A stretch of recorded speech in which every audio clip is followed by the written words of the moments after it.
Bonjour les petits. Donc aujourd'hui un nouveau chapitre sur l'histoire de Rome, un chapitre qui s'intitule Empire romain, conquête, paix romaine et romanisation.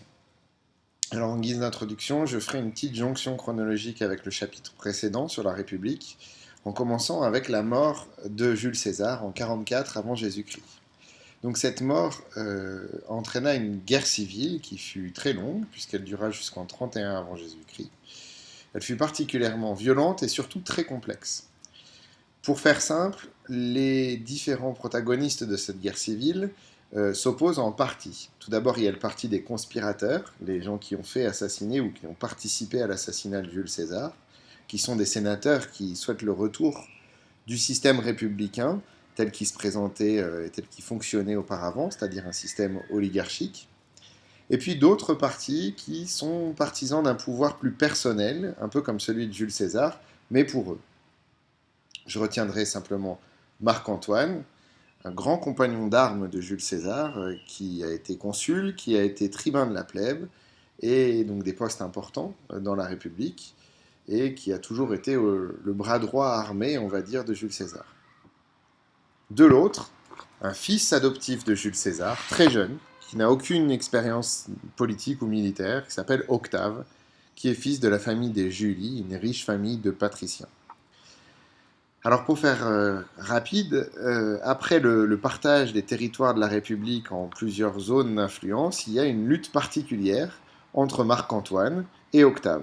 Lutte qui est finalement remportée par ce dernier à la bataille d'Actium en 31 avant Jésus-Christ. Actium, c'est juste en face de l'Égypte et c'est une bataille navale.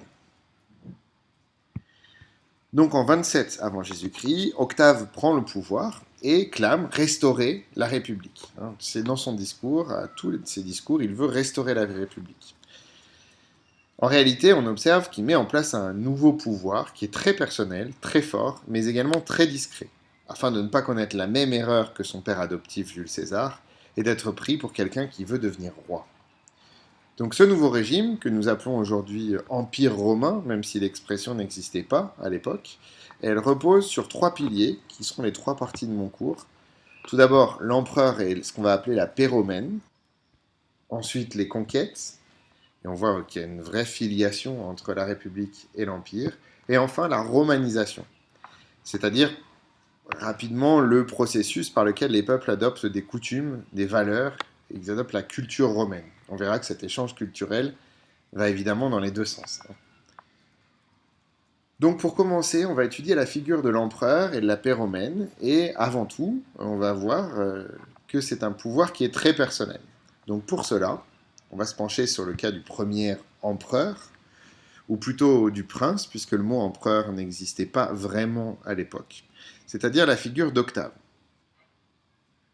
Alors quoi de mieux que de commencer par son nom, surtout quand on sait qu'à partir de 27 avant Jésus-Christ, il change de nom, on n'appelle plus Octave, on va l'appeler en latin Imperator Caesar Augustus. Alors il est important d'interpréter ces noms qui sont un véritable programme politique.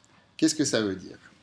Imperator, tout d'abord, qu'on a tendance à traduire par empereur, et c'est une erreur, et en fait le titre, un titre républicain que l'on donnait aux généraux de l'armée romaine. L'imperator, c'est celui qui dispose d'un imperium, c'est-à-dire d'un pouvoir de commander des légions. C'est donc un pouvoir militaire. Caesar, on retrouve facilement la filiation avec Jules César, filiation qui est d'autant plus importante que une des premières actions d'Auguste, à partir du Octave Auguste, à partir du moment où il arrive au pouvoir, a été de diviniser Jules César, ou plutôt diviniser l'esprit, le génie de Jules César, et de revendiquer sa filiation. Parce qu'évidemment, quand vous êtes fils d'une divinité, c'est plutôt la classe. Et enfin, il nous reste Augustus. Augustus, qu'on traduit donc par Auguste, c'est généralement le nom qu'on va garder pour parler d'Octave Auguste. Ça veut simplement dire choisi des dieux, ou béni des dieux. Bref, ce qui nous donne un pouvoir qui est clairement religieux. Donc effectivement, on va voir que progressivement, au fur et à mesure de son règne, Octave va concentrer les pouvoirs, pouvoir militaire, pouvoir politique, on l'a vu déjà, et pouvoir religieux.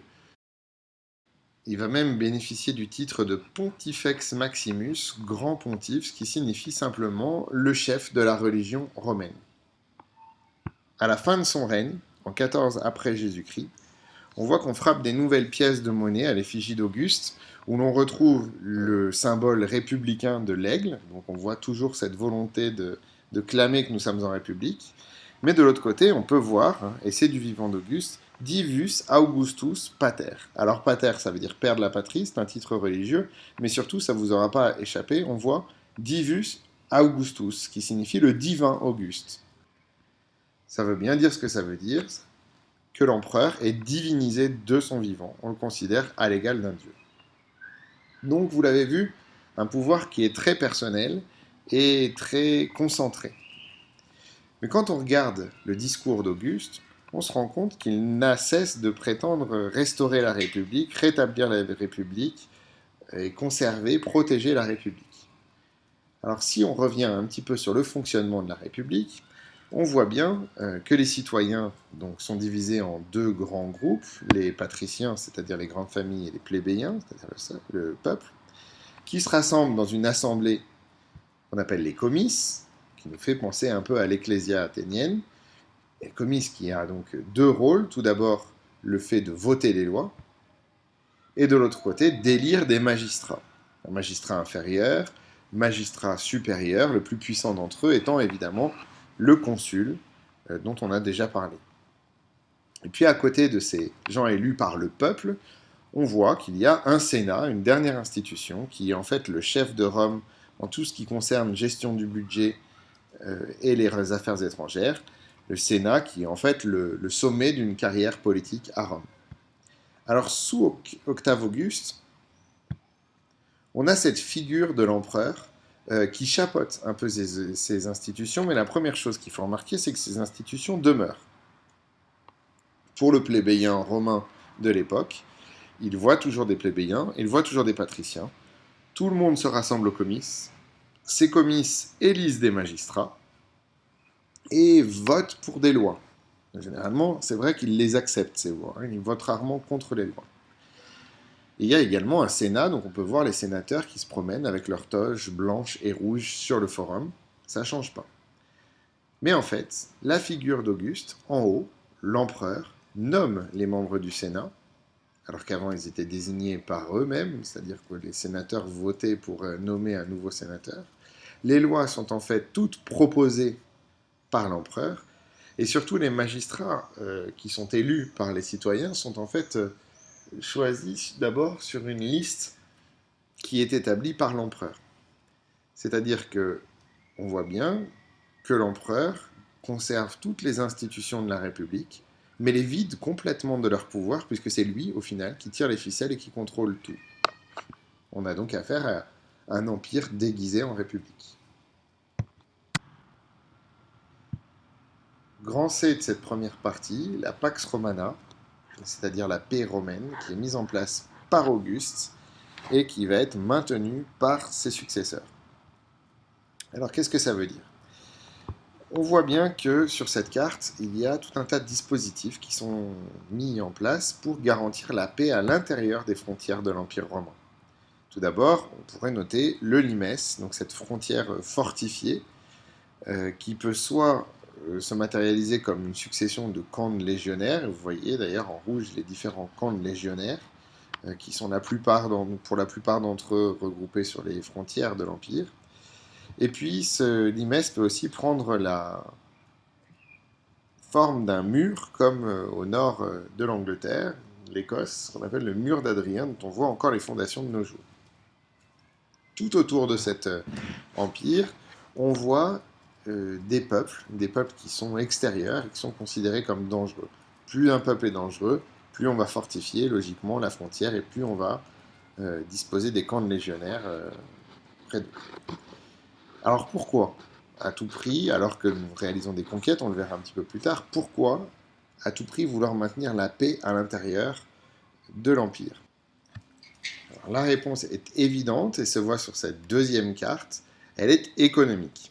En effet, l'Empire romain est un espace économique très bien organisé, et l'on voit que grâce aux routes qui ont été toutes construites par les Romains et qui sont centrées sur le point névralgique et le centre de cet empire, c'est-à-dire Rome, qui fait office de capitale d'empire, eh bien toutes ces routes permettent d'acheminer tout un tas de marchandises, du blé, de l'huile, du bois, des esclaves, etc., etc., et j'en passe. Et effectivement, c'est ce qui faisait de cette ville de Rome la capitale d'un empire où l'on pouvait trouver des marchandises venant du monde entier. Par monde entier, évidemment, je voulais dire le monde romain. Donc, le commerce, et les Romains l'avaient bien compris, le commerce étant plus difficile en période de guerre, on s'attache, malgré des conquêtes, et donc des guerres de conquête, à maintenir à l'intérieur du territoire une paix qui est bonne pour le commerce. Paradoxalement, cette paix et l'argent qu'elle nécessite est favorisé par les conquêtes de cet empire. Mais ça, nous en reparlerons dans une partie suivante.